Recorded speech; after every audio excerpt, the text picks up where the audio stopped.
শরৎ মহারাজ অর্থাৎ পূজনীয় স্বামী শারদানন্দজি মহারাজ ও মহাপুরুষ মহারাজ অর্থাৎ স্বামী শিবানন্দজি মহারাজ ছিলেন বহুদিনের সাথী, গুরুভাই ও অভিন্নহৃদয় বন্ধু। শরৎ মহারাজের দেহত্যাগের পর মহাপুরুষ মহারাজ খুব ভেঙে পড়েছিলেন। খাওয়া দাওয়া প্রায় বন্ধ করে দিয়েছিলেন। সব সময় ঘরের দরজা বন্ধ করে থাকতেন। শরীর ভেঙে পড়ল, এর উপর আবার কঠিন জ্বর। সারাক্ষণ ঠাকুরের কাছে কেঁদে কেঁদে প্রার্থনা করতেন, আর কেন ঠাকুর, এবার আমায় নিয়ে চলো। চিকিৎসা ও সেবা যত্নে অবস্থার কিছুটা উন্নতি হলো। ডাক্তারেরা বায়ু পরিবর্তনের পরামর্শ দিলেন। প্রথমে মধুপুর, পরে কাশীর অদ্বৈত আশ্রমে তাকে নিয়ে যাওয়া হলো। মহারাজ বলতেন, এই কাশীক্ষেত্র সবটাই শিবের শরীর, আমরা সবাই শিবের মধ্যে বাস করছি। অদ্বৈত আশ্রমে থাকার সময় মহারাজ প্রায় রোজই ঠাকুরের দর্শন পেতেন। যেদিন না পেতেন সেদিন বলতেন, আজকের দিনটা বৃথাই গেল। একদিন রাতে মহারাজের এক অদ্ভুত দর্শন হয়েছিল। রাতে ঘুম না আসায় তিনি জেগে বসেছিলেন। হঠাৎ দেখলেন ঘরটি স্নিগ্ধ আলোয় ভরে উঠেছে।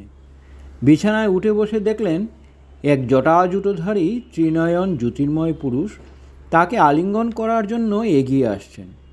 মহারাজ এ দৃশ্য দেখে ধ্যানস্থ হয়ে পড়লেন। এই অবস্থায় দেখলেন হঠাৎ ঠাকুর মহাব্যস্ত হয়ে ডান হাত তুলে সেই জ্যোতির্ময় পুরুষকে বাধা দিচ্ছেন। এবারে সেই জ্যোতির্ময় শিবমূর্তি ক্রমশ অদৃশ্য হয়ে গেল। তার জায়গায় সহাস্যবদনে ঠাকুর দাঁড়িয়ে আছেন। ঠাকুর তখন তার হাতের ইশারায় মহারাজজিকে বললেন, তোর এখন যাওয়া হবে না, তোর অনেক কাজ বাকি, তোকে থাকতে হবে। সেই রাতটা মহারাজ জেগেই কাটালেন। পরদিন সকালে সকলে প্রণাম করতে এলে তিনি গত রাতে বিশ্বনাথজি ও ঠাকুরের দর্শনের ঘটনাটি বললেন। সবই তার ইচ্ছা। আমি কিন্তু খুব আনন্দেই ছিলাম। স্বয়ং বিশ্বনাথ আমায় নিতে এসেছিলেন, কিন্তু ঠাকুর যেতে দিলেন না। এক প্রবীণ সন্ন্যাসী জিজ্ঞাসা করেছিলেন, আপনি কি স্বপ্নে দর্শন করেছিলেন? মহারাজ উত্তর দিলেন, না হে, জেগে জেগে। এরপর মহারাজ অন্য প্রসঙ্গে চলে গেলেন।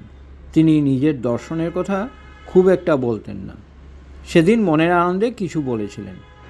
এরপর থেকে আর তার মুখে শরীর ত্যাগের কথা কখনো শোনা যেত না।